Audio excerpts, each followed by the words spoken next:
मेरे प्यारों, आप धन्य पुरुष है, धन्य स्त्री है। इसका मतलब आपको समझ में नहीं आ रहा है ना? धन्य पुरुष, इसका मतलब बाइबल कहता है जो आशीष पाए वही धन्य है। आप परमेश्वर की ओर से आशीष पाया हुआ बेटा है, आशीष पाई हुई बेटी है। परमेश्वर का वचन पर आप देखिएगा, भजन संहिता 1 अध्याय का 2 और 3 वचन में, वह तो यहोवा की व्यवस्था से प्रसन्न रहता और उसकी व्यवस्था पर रात दिन ध्यान करता रहता है, वो आशीषित है। प्रतिदिन वॉक विद जीसस कार्यक्रम में हम क्या प्रचार करते हैं? प्रभु का वचन को ही प्रचार करते हैं। मैं अपने अनुभव को, अपने सिद्धांतों को, अपनी मन की बातों को नहीं कहता हूँ। आप परमेश्वर की वचन पर ध्यान देते हैं। इस वचन को ध्यान से सुन के अपने मन में याद करके उसको अपनाने के द्वारा आप आशीष को पाएंगे।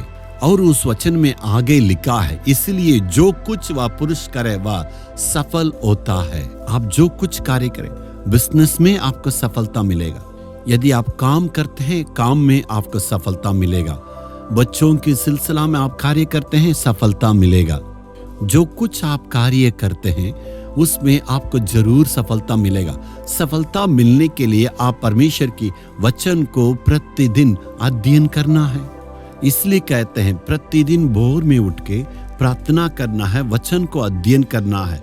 भजन संगीता का लेखक दाऊद कहता है, मैं भोर में उठ के परमेश्वर की व्यवस्था पर ध्यान देता हूँ। भोर में उठ के वचन को अध्ययन करके उस दिन को शुरू करना है।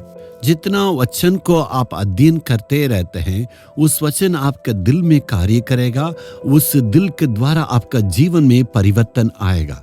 इस वचन के द्वारा आपका जीवन परिवर्तन होगा, आपका हृदय का परिवर्तन, आपका चाल चलन में पवित्र और आपके काम में और सारे काम में सफलता, पूरे जीवन में परिवर्तन आएगा। कारण ये परमेश्वर का वचन, परमेश्वर ने अपने वचन को लिख के हमारे हाथ में दिया है। प्रतिदिन परमेश्वर के वचन को याद करके उसको मनन करने के द्वारा आपके सारे काम में सफलता मिलेगा, सारे क्षेत्र में आशीष को पाएंगे। आज आपके जीवन में कुछ न कुछ आशीष का रुकावट है।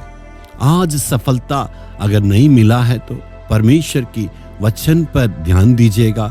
एक वचन, 2 वचन अध्ययन करके और घुटना टेके प्रभु की चरणों में अपने आप को अर्पण करके दुआ करना है। आज जांच के देखिएगा, जरूर आशीष को प्राप्त करेंगे। इसलिए परमेश्वर के नाम से आपके लिए कहने के लिए चाहते हैं, आपको प्रभु जरूर आशीष दिया है। पूरे विश्वास के साथ हम कहेंगे, तेरे वचन के लिए हम धन्यवाद देते हैं प्रभु। जो कुछ तेरा वचन हमारे लिए मिला है उसको प्रतिदिन हमें प्रभु जी अध्ययन करना है, उसके द्वारा हम आशीषों को प्राप्त करना है। आज मुझको सफलता मिलेगा, यीशु के नाम में आमीन आमीन। Jesus redeem Hindi YouTube channel को सब्सक्राइब करें। सब्सक्राइब बटन पर क्लिक करें और बेल आइकन को भी क्लिक करके हर दिन की नई कार्यक्रमों की जानकारी प्राप्त करें।